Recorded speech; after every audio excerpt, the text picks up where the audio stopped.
What's up, folks? It's been a while since I made a video, but this is the first time I've had all my tanks looking decent at the same time in a really long time, so I thought I'd do a video. This is my 5-gallon cube. It's probably about, I think, 10 inches is the diameter, or the, whatever the distance is of the sides. But I got this one going with all the remnants from the little 2.5 gallon and some other stuff. It's just got a little filter, a little internal filter with a spray bar, small heater. I have some cherry shrimp in here, a couple antlers, some micro rasboras back there. Just all little nano stuff going on in here. Got some dwarf sage, some dwarf pennywort, crypt parva, some riccia, and some stargrass, and a couple other little random small little plants and some driftwood with the rocks in here. And this is the bedroom tank. This is what I chill and look at like when I'm in bed, and it's kind of cool because, you know, the cube gives it, you know, it's got something to look at all sides. I try to really mound the dirt up higher in the back. I got the fluval stratum substrate in there, which is a good little shrimp and plant substrate, and kind of tried to like make little terraces. So I got this little shelf of stargrass going on, and you know, over here it's a little shelf of that junk. So anyway, that's what's up. Tried to pimp that out as best I could. Let's move along because I got a few more tanks. Not much going on in here. Beta tank looks like crap. I got 6 tiny little crystal reds in here, little baby ones that weren't quite big enough to get out of here, so they're still actually growing in here. When they get big enough, I'm going to move them in with the other ones and probably tear this tank down. Trying to downsize here, got a kid on the way in just a few months, so it's getting crazy. Real quick, 5.5 gallon king beta tank.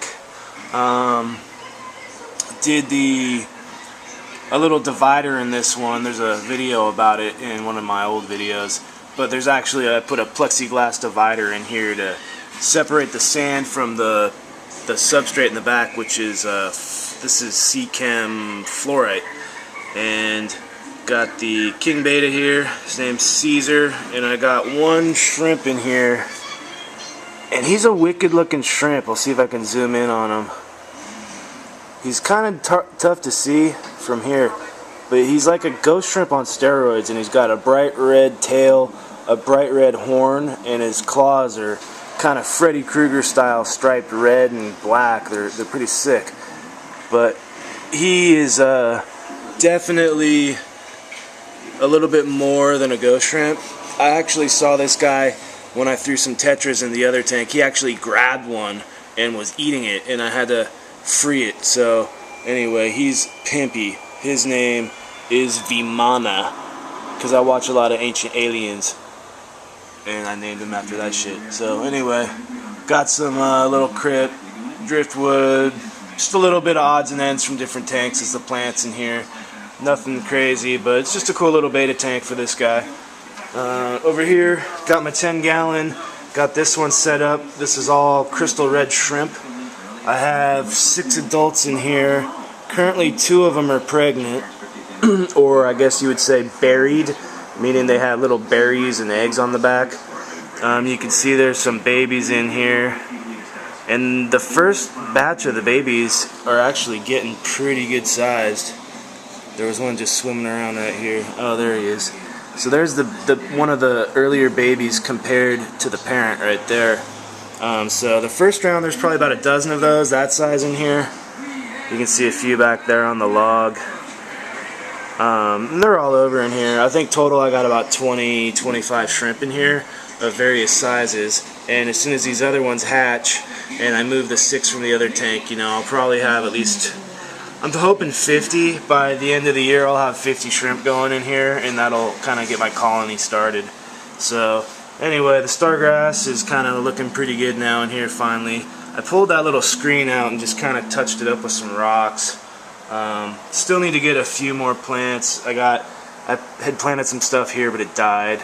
And then, you know, just a little, let this Stargrass fill in, and then I'm going to clip and just plant it all the way down here, just like so, and probably a little bit in front here. But for now, the middle part's going, and that's what gets the best light, so I'm going to go ahead and let that grow. 10-gallon Crystal Red shrimp tank, and this is also a dirt tank. For those of you that don't know about the dirt tanks, you can give that a try, ask me some questions, whatever. This is my 29-gallon tank. Got fed up with all the stem plants that I had in here. They were full of algae, so I ended up ripping them all out, and I replaced this whole side with the Val. Got some, probably I guess, regular Val and some spiral Val mixed in, I don't know. Excuse me. Got the new driftwood with the Anubias. The old crypts in the front, they're kind of hurting, so I think I'm probably going to revamp these next if they don't start perking up. My tank's just kind of been hammered. I can't get it under control. I cleaned it yesterday, and I got this little green algae shit that I can't get out. I've cut out almost all of my parva just because the leaves were dying from all this algae and shit. I clean this tank like 3 times a week, and it looks like shit, so I don't know. Whatever. Anyway, I got some swords instead. I'm hoping these will grow better, suck some of the excess nutrients out, and help deal with that. And I don't even know what these are. There's some sort of hygrofolia or something. I got a couple pieces of that. So anyway, I'm kind of just gonna keep this one rolling, and we're buying a house sooner than later, hopefully, and I'm just gonna break this down and probably do a 55 or something instead. But anyway, that's what's up for now. And oh, one question, and it sucks because it's at the end of the video, but if anyone runs one of these CO2 diffusers, and you have a problem with after a while, it kind of gets like a buildup, and no matter how much you scrub on it, it doesn't produce the small little micro bubbles. Does anybody have like a solution for that other than just you know, scrubbing on it and then doing the best you can? But is there like something on the market maybe that you know about or whatever? Because the bubbles are just not small enough anymore, and they used to be like way smaller. So anyway, let me know about that if you know, and if not, I'll hit you up next time. Check me out on YouTube, Fish Tank TV, and all that good stuff, and I'll talk to you later. Peace.